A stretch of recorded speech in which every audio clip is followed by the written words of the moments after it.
नमस्कार। आज हम बात कर रहे हैं SIADCUL के एक बहुत ही अहम दस्तावेज की। जी, EMAP 2018 मैनुअल। हाँ, ये state infrastructure and industrial development corporation of Uttarakhand limited का estate management activities and procedures 2018 manual है। बिल्कुल।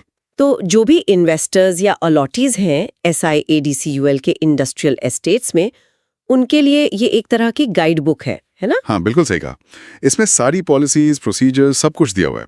आज हम इसी पर गहराई से बात करेंगे, मतलब प्लॉट अलॉटमेंट से लेकर कैंसलेशन, ट्रांसफर, इन सब की जो प्रक्रियाएं हैं उन्हें समझने की कोशिश करेंगे। जी, चलिए शुरू करते हैं। तो सबसे पहले ये बताइए कि ये मैनुअल इतना जरूरी क्यों है? इसका मेन मकसद क्या है? देखिए, इसका मुख्य लक्ष्य है कि SIADCUL के जितने भी इंडस्ट्रियल एस्टेट्स हैं, उनके मैनेजमेंट से जुड़ी जो भी नीतियां हैं, गाइडलाइंस हैं, प्रक्रियाएं हैं, अच्छा, उन सबको एक जगह पर लाना, मतलब एक तरह से स्टैंडर्डाइज करना। स्टैंडर्डाइज करना, ठीक है। हाँ, ताकि सबके लिए नियम साफ हों, क्या डॉक्यूमेंट्स चाहिए, किस काम में कितना टाइम लगेगा, ये सब तय हो। इससे पारदर्शिता भी आती है और काम भी आसान होता है। और ये कब से लागू है? ये 2018 से लागू है और ये नए आवंटियों के साथ साथ कुछ शर्तों पर पुराने आवंटियों पर भी लागू होता है। अच्छा, और इसमें कुछ जनरल रूल्स भी हैं जिनका ध्यान रखना होता है? हाँ, बिल्कुल। जैसे एक तो ऑनलाइन एप्लीकेशन पर काफी जोर दिया गया है। investuttarakhand.com पोर्टल है उसके लिए। हालांकि ऑफलाइन का ऑप्शन भी रखा है, पर फोकस ऑनलाइन पर है। और ये भी ध्यान रखना है कि SIADCUL जरूरत पड़ने पर इन नियमों को बदल भी सकता है। अच्छा, ये पावर उनके पास है। जी, और अगर कहीं कोई कंफ्यूजन हो किसी नियम को लेकर, तो मैनेजिंग डायरेक्टर जो कहेंगे वही फाइनल माना जाएगा। ठीक है। हाँ, और एक बात और, अगर उत्तराखंड सरकार कोई खास निर्देश देती है तो वो हमेशा इन नियमों से ऊपर माना जाएगा। जाहिर है, सरकार का निर्देश तो सर्वोपरि होगा ही। अब आते हैं मेन मुद्दे पर, प्लॉट आवंटन। ये कैसे होता है? देखिए, SIADCUL अलग अलग इस्तेमाल के लिए प्लॉट देता है। Industrial, commercial, residential, institutional. Industrial plot जो हैं वो आमतौर पर एप्लीकेशन के बेसिस पर मिलते हैं। मतलब आपने अप्लाई किया, आपकी एप्लीकेशन ठीक पाई गई तो प्लॉट मिल गया। अच्छा, सिंपल। हाँ, लेकिन अगर एक ही प्लॉट के लिए एक से ज्यादा लोग अप्लाई कर देते हैं और सभी एलिजिबल हैं, तब फिर बोली लगती है। मतलब एडिशनल लीज प्रीमियम की बिडिंग होती है, जो ज्यादा ऑफर करता है उसे मिलता है। अच्छा, और बाकी तरह के प्लॉट्स जैसे कमर्शियल? हाँ, कमर्शियल, रेजिडेंशियल और इंस्टीट्यूशनल प्लॉट्स ये हमेशा बोली से ही आवंटित होते हैं। इनमें डायरेक्ट एप्लीकेशन वाला सिस्टम नहीं है। समझ गई। तो अप्लाई करने का प्रोसेस क्या है? क्या क्या चाहिए होता है? प्रोसेस ऑनलाइन है, जैसा मैंने बताया। आपको एक प्रोसेसिंग फीस देनी होती है, साथ में EMD यानी बयाना राशि, अर्नेस्ट मनी डिपॉजिट। हाँ, ओके। और सबसे जरूरी है एक डिटेल्ड प्रोजेक्ट रिपोर्ट यानी DPR। DPR में क्या क्या बताना होता है? उसमें काफी कुछ होता है, जैसे आपका प्रोजेक्ट क्या है, कितना प्रैक्टिकल है, कितना इन्वेस्टमेंट करेंगे, कितने लोगों को रोजगार देंगे, फाइनेंस कैसे मैनेज करेंगे, ये सब। मतलब पूरी प्लानिंग दिखानी पड़ती है। बिल्कुल।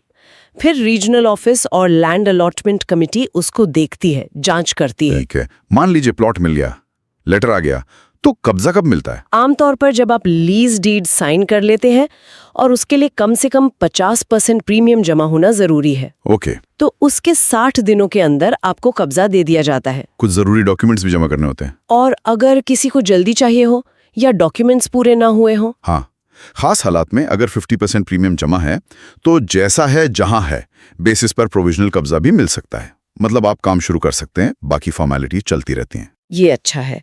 अब प्रोजेक्ट पूरा करने के लिए कितना टाइम मिलता है? यूजुअली कब्जा मिलने के बाद 2 से 3 साल का टाइम होता है प्रोजेक्ट पूरा करके प्रोडक्शन या ऑपरेशन शुरू करने के लिए। और अगर देर हो जाए तो?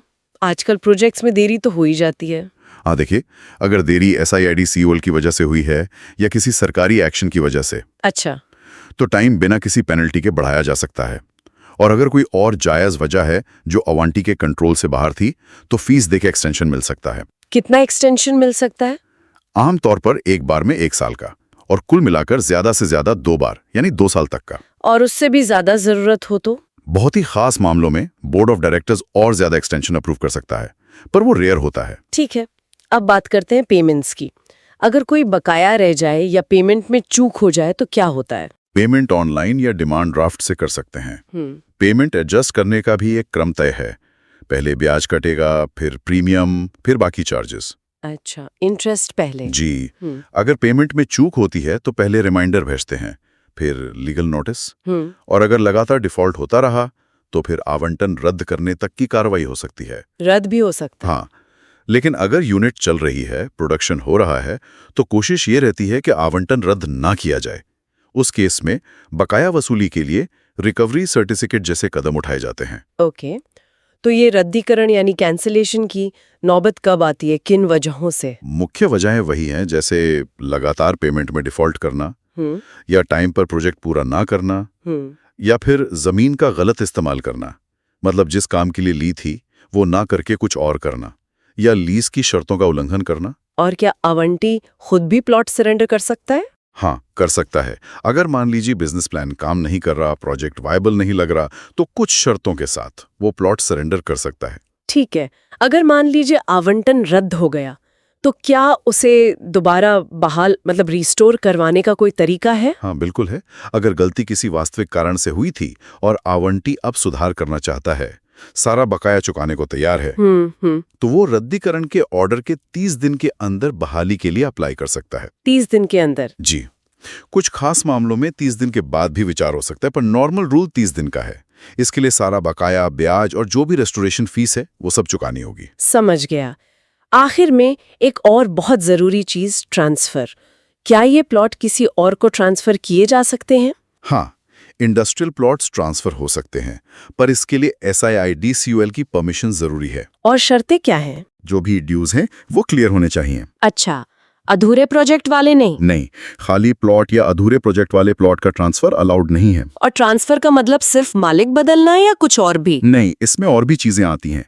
जैसे अगर कोई पार्टनरशिप फर्म है या कंपनी है और उसमें ओरिजिनल अवॉन्टी की हिस्सेदारी 51% से कम हो जाती है, अच्छा, तो उसे भी ट्रांसफर ही माना जाएगा। इस पर कोई फीस भी लगती है? हाँ, ट्रांसफर फीस लगती है, लेकिन अगर ट्रांसफर विरासत में हो रहा है या परिवार के करीबी सदस्यों जैसे पति पत्नी, बच्चों, माता पिता के बीच हो रहा है, तो फीस माफ है। ये अच्छी बात है। तो कुल मिलाके इस पूरे मैनुअल का निचोड़ क्या है?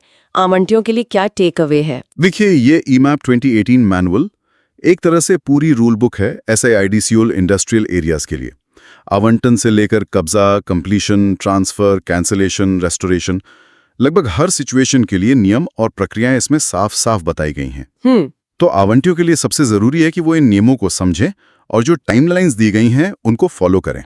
यही इसका निचोड़ है। बिल्कुल, नियमों और समय सीमा का पालन करना बहुत जरूरी है। और जाते जाते एक विचार, ये मैनुअल प्रक्रियाओं को स्टैंडर्डाइज तो करता है, पर इसमें जगह जगह उचित मामलों में राहत या बोर्ड का विवेकाधिकार या संशोधन का अधिकार जैसे वाक्यांश भी हैं। जी हैं। तो ये SIIDCOL को एक तरह का लचीलापन या कहें कि डिस्क्रिशन भी देता है। सोचने वाली बात यह है कि ये डिस्क्रिशन जमीनी हकीकत में कैसे काम करता है। क्या ये हमेशा पारदर्शिता और निष्पक्षता बढ़ाने में ही मदद करता है या कभी-कभी सवाल भी खड़े करता है? इस पर शायद आगे कभी और बात हो सकती है। हाँ, ये एक विचारणीय बिंदु है।